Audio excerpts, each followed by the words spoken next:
મહાદ્યશક્તિના પર્વ નવરાત્રિને જગદંબાની આરાધનાનું પર્વ માનવામાં આવે છે। ત્યારે દિવસોમાં બનતી કેટલીક અનિચ્છનીય ઘટનાઓ શક્તિની આરાધનામાં વિઘ્ન સમાન બની રહે છે, તો ક્યારેક આ પર્વને લઈને કેટલાક નિવેદનો આ ભક્તિના મહાયજ્ઞમાં વિઘ્ન સ્વરૂપ સાબિત થાય છે। આવું જ એક નિવેદન સ્વામિનારાયણ સંપ્રદાયના અનુપમ સ્વામીએ કર્યું છે। અનુપમ સ્વામીએ પોતાના એક નિવેદનમાં નવરાત્રિને લવરાત્રિ અને શક્તિની પૂજાના દિવસોને વાસનાના પૂજારીઓના પૂજાના દિવસો ગણાવ્યા છે। સ્વામીજીના આ નિવેદનને સનાતન ધર્મના સંત જ્યોતિર્નાથ મહારાજે સખત શબ્દોમાં વખોડી કાઢ્યું છે।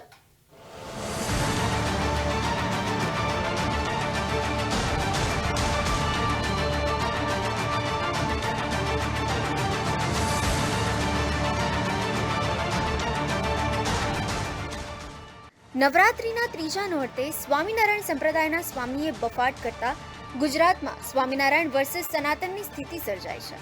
સ્વામિનારાયણ ગુરુકુળના અનુપમ સ્વરૂપ સ્વામીનો એક વિડીયો વાયરલ થઈ રહ્યો છે, જેમાં તેઓ કહે છે કે આ નવરાત્રિ નહીં પરંતુ લવરાત્રિ છે। 9 દિવસનો નાઇટ ફેશન શો છે। પહેરવેશના નામે અંગ પ્રદર્શન થઈ રહ્યું છે। વાસનાના પૂજારીઓની પૂજાના દિવસો આવી ગયા છે, તો સંત સમાજના જ્યોતિનાથ મહારાજે આ નિવેદનને વખોડતા કહ્યું છે કે સ્વામિનારાયણના સંતો વારંવાર બળાત્કાર કરવા ટેવાયેલા છે। હાલના સમયમાં ઉજવાતી કેવળ નામ માત્રની નવરાત્રિની, અરે ઓ ગુજરાતીઓ, તમારા પ્રિય તહેવાર નવરાત્રિને લોકો શું કહે છે ખબર છે? કોઈ એમ કહે છે કે આ નવરાત્રિ નહીં પણ એ તો લવરાત્રિ છે, લવરાત્રિ। કોઈ વળી એમ કહે છે કે 9 દિવસનો નાઇટ ફેશન શો છે, એથી વિશેષ બીજું કશું જ નથી। કોઈ વળી એમ કહે છે કે માતાજીની પૂજાના નહીં પણ વાસનાના પૂજારીઓની પૂજાના દિવસો આવ્યા। તો વળી કોઈ એમ કહે છે કે બાળી ભોળી દીકરીઓને બગાડવાનું જાહેર આમંત્રણ, અને પણ લીગલ નોટિસ સાથે। અરે હદ તો ત્યારે થઈ કે જ્યારે મેં આ વાંચ્યું, પોસ્ટ હતી કે સમાજનું સૌથી મોટું દૂષણ એટલે છૂટાછેડા। તો એ છૂટાછેડા થવાનું મુખ્ય કારણ શું હોઈ શકે? તો જવાબમાં કોઈકે લખ્યું કે ડિસરિસ્પેક્ટ, કોઈકે વળી લખ્યું કે બેડ બિહેવિયર, કોઈકે વળી એમ લખ્યું કે ઓછી વાતચીત થતી હશે, કોઈકે વળી એવું લખ્યું કે એ પૈસાનો અભાવ, તો વળી કોઈકે એમ લખ્યું કે વધતી જતી જરૂરિયાતો। પરંતુ એમાં કોઈકે લખ્યું કે નવરાત્રિના કારણે પણ છૂટાછેડા થાય છે। માતાની આરાધના કરવાના દિવસો છે, ત્યારે દીકરીઓને જેમના દિમાગમાં જ ખોટા કૃત્યો ભરેલા છે તેવા ઘનશ્યામ પાંડેના વંશજો કાયમ માટે દેવી દેવતાઓનું અપમાન કરવાનું, દીકરીઓનું અપમાન કરવા માટે આદતી છે। એમના આત્મામાં જે વાત હતી ને તે બહાર લાવ્યા,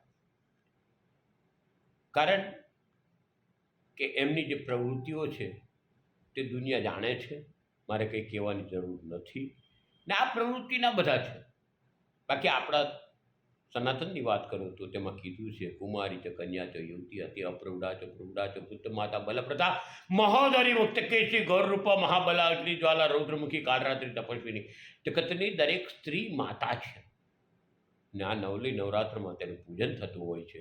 કુંવારિકાઓ જ્યારે આશ્રમમાં કે કોઈની ઘેર થતી હોય તેનું પૂજન થતું હોય ત્યારે આ રીતનું કૃત્ય ક્યાંય સાખી લેવા યોગ્ય નથી। અને આ વાસનાયુક્ત નજરો ધરાવનાર, વાસના કરનાર, સતત કુકર્મ કરવા ટેવાયેલા લોકો શું ધર્મની તોહીન કરે છે?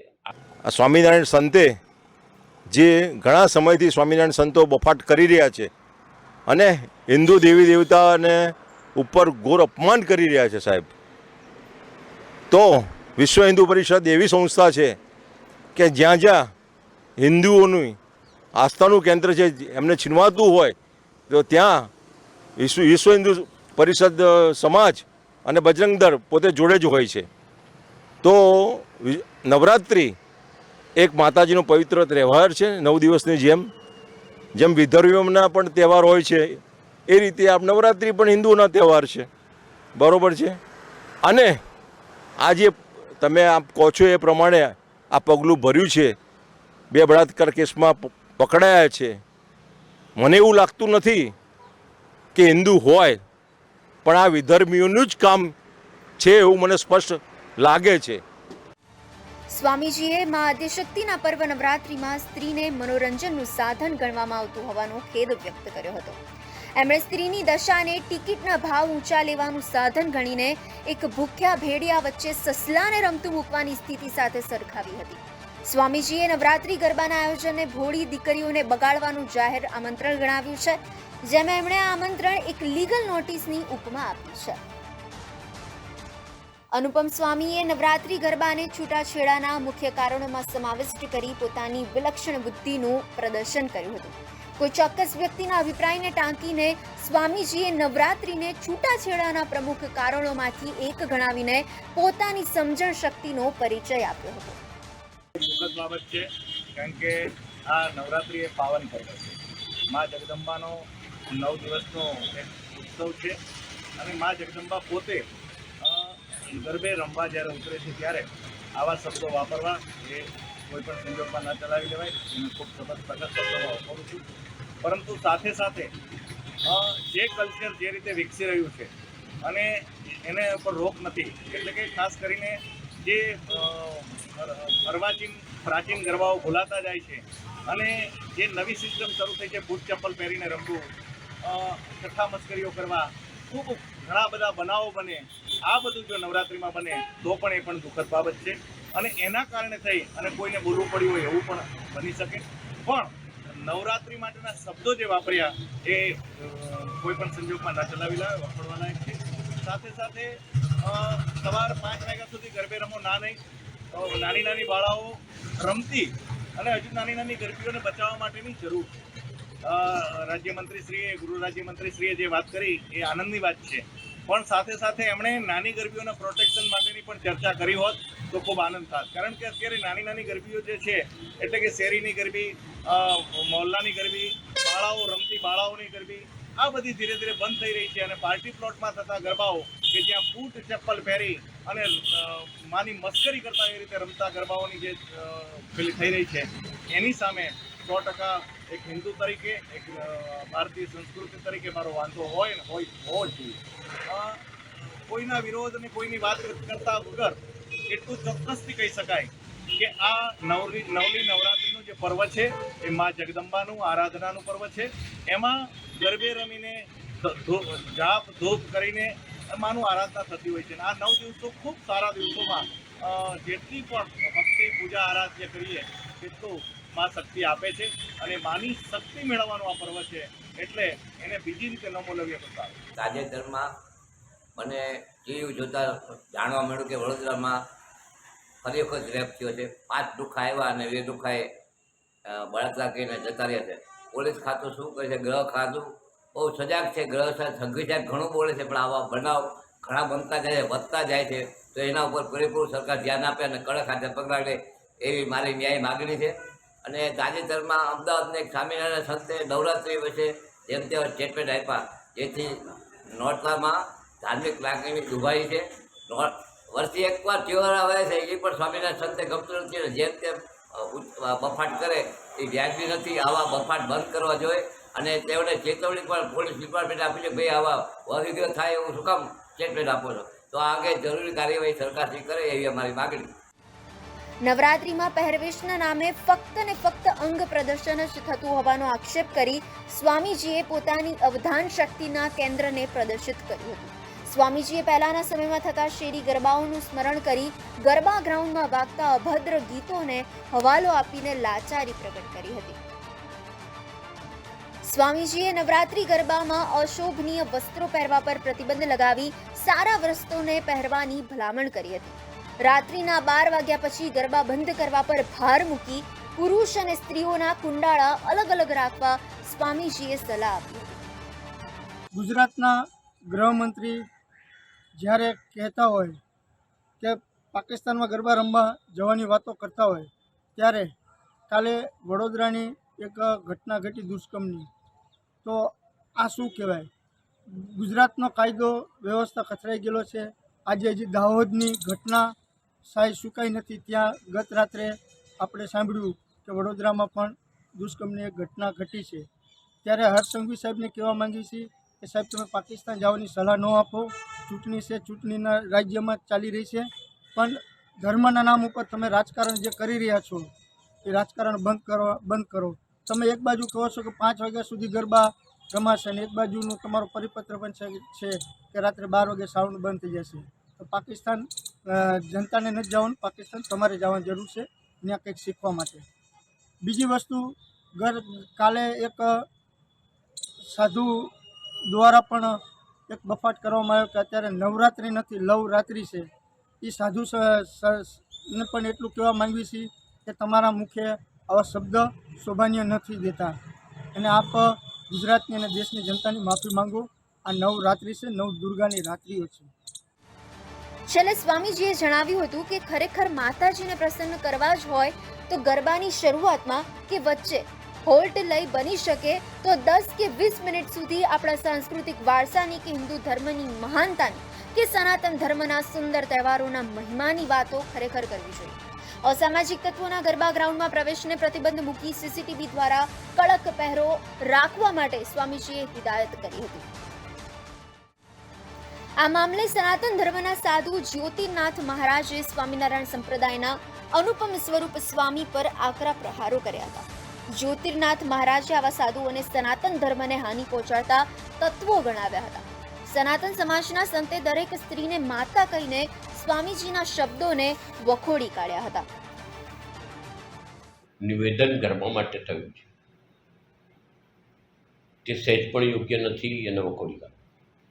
નવની નવરાત્રિના દિવસો માતાની આરાધના કરવાના દિવસો છે. ત્યારે દીકરીઓને જેમના દિમાગમાં જ ખોટા કૃત્ય ભરેલા છે તેવા ઘનશ્યામ પાંડેના વંશજો કાયમ માટે દેવી દેવતાઓનું અપમાન કરવાનું, દીકરીઓનું અપમાન કરવા માટે આદતી છે. એમના આત્મામાં જે વાત હતી ને તે બહાર લાવ્યા. કારણ કે એમની જે પ્રવૃત્તિઓ છે તે દુનિયા જાણે છે, મારે કંઈ કહેવાની જરૂર નથી. ને આ પ્રવૃત્તિના બધા છે. બાકી આપણા સનાતનની વાત કરું તો તેમાં કીધું છે કુમારી ચ કન્યા ચ યુવતી હતી અપ્રૌઢા ચ પ્રૌઢા ચ પુત્ર માતા બલપ્રથા મહોદરી મુક્ત કેચી ગૌર રૂપા મહાબલા અગ્નિ જ્વાલા રૌદ્રમુખી કાળરાત્રિ તપસ્વીની. જગતની દરેક સ્ત્રી માતા છે ને આ નવલી નવરાત્રમાં તેનું પૂજન થતું હોય છે. કુંવારિકાઓ જ્યારે આશ્રમમાં કે કોઈની ઘેર થતી હોય તેનું પૂજન થતું હોય ત્યારે આ રીતનું કૃત્ય ક્યાંય સાખી લેવા યોગ્ય નથી. અને આ વાસનાયુક્ત નજરો ધરાવનાર, વાસના કરનાર, સતત કુકર્મ કરવા ટેવાયેલા લોકો શું ધર્મની તોહીન કરે છે. આમાં મારા હિસાબે તો આ ધર્મના આતંકવાદીઓ છે કે આ સમાજની અંદર સામાજિક આતંકવાદ ફેલાવે છે. ક્યાંક સનાતનની વિપરીત વાતો છે ને આવાને ક્યાંય પણ આપણે સાધુ કહેવું તે પણ ખોટું છે. આવાને તો હંમેશા આપણે બાયણે આવે ને તો પણ કાઢી મૂકવું. આપણે જે સૌએ સાંભળી રહ્યા છીએ ત્યારે ખૂબ ખેદ સાથે કહી શકીએ કે અનુપ સ્વરૂપ સ્વામીએ નવરાત્રિ વિશે અઘટિત કટાક્ષ કરી અને હિન્દુ હૃદયના સૌના આઘાત લાગે એવી જ્યારે વાતો એણે લખી છે ત્યારે ચોક્કસપણે કહી શકીએ કે આ અયોગ્ય છે. નવરાત્રિ મા ભગવતીના આરાધનાના દિવસો છે અને નવરાત્રિમાં સૌ શ્રદ્ધા અને વિશ્વાસ સાથે મા ભગવતીના ગરબા લેતા હોય કે એમનું પૂજન કરતા હોય કે એમની આરતી કરતા હોય કે એમની સાધના મંત્ર જપ દ્વારા કરતા હોય. ગરબામાં જવું છે, દર્શન કરવા જવું છે, નવરાત્રના તહેવારને મનાવી રહેતા હોય પોતાનું તન મન અને ધન ખર્ચી. અને જ્યારે નવરાત્રિને આ લોકો લવરાત્રિ કહેતા હોય, લવરાત્રિ તરીકે કહેતા હોય તો એ સંપૂર્ણપણે અયોગ્ય છે. આ લોકોએ સમજવું જોઈએ કે આપણી હિન્દુ સંસ્કૃતિ અને હિન્દુ પરંપરા ઉપર આપણે જ પોતાના પગ ઉપર કુવાડો મારી શકી રહ્યા છીએ. મહાચેતના કુદરતી પરંપરા એક એવી છે કે કરેલા કર્મના વાણીથી, બુદ્ધિથી, મનથી ફળ ભોગવવા જ પડે છે. તો આ ફળ ભોગવવા જ પડશે, પણ એની પહેલાં સમાજે અવશ્ય સમયસર જાગૃત થઈ આવી વ્યક્તિને કંટ્રોલ કરવો જોઈએ. અમારા સૌ સંતોની વ્યથા છે. આવું વારંવાર થઈ રહ્યું છે તો આના માટે યોગ્ય નિર્ણય લઈ આગળ વધવું જોઈએ. કે હિન્દુ હોય પણ આ વિધર્મીઓનું જ કામ છે એવું મને સ્પષ્ટ લાગે છે. બીજું, સરકારે જે સૂચન કર્યું છે કે 5 વાગ્યા સુધી ગરબા ચાલુ રાખવા, હિન્દુઓના પવિત્ર તહેવાર છે નવરાત્રિ, ચાલુ રાખવા અને બધી સલામતીની જવાબદારી સરકારે પોતે સ્વીકારી છે. તો મારું માનવું છે કે જેમ મોહરમ ને ઈદ હોય છે તો વિધર્મીઓ પોતે આખી રાત પોતાનો તહેવાર મનાવતા હોય છે, તો તેવી રીતે હિન્દુનો પવિત્ર તહેવાર છે, માતાજીનો તહેવાર છે. તો એમાં સરકારે જે છૂટ આપી એ સાચી જ આપી છે. હિન્દુનું આસ્થાનું કેન્દ્ર છે, હિન્દુ બધા ખુશ થયા છે. અને નવરાત્રિ એ લવરાત્રિ નથી સાહેબ. ત્યાં મોટી ઉંમરના મા બેટીઓ, બહેનો, ભાઈઓ ગરબા ગાતા હોય છે અને સ્વયંસેવકો હોય છે. એટલે આ કૃત્ય જે સ્વામિનારાયણ સંપ્રદાયના સાધુએ જે બફાટ કર્યો છે એને તદ્દન ઉખાડી નાખું છું. સ્વામીજીએ કરેલા સ્ત્રીને શોભાના ગાંઠિયા અને વાસનાનું પ્રતીક હોવાના સંકેતોને નિંદનીય ગણાવી સ્વામીજીની સામે કાર્યવાહી કરવા સરકાર સમક્ષ રજૂઆત કરી હતી. સનાતન ધર્મના દેવી દેવતા મામલે થયેલી ટિપ્પણીથી સનાતન ધર્મના સંતો રોષે ભરાયા છે. આ મામલે કડક કાર્યવાહી કરવામાં આવે તેવી સનાતન ધર્મના સંતોએ માંગ કરી છે.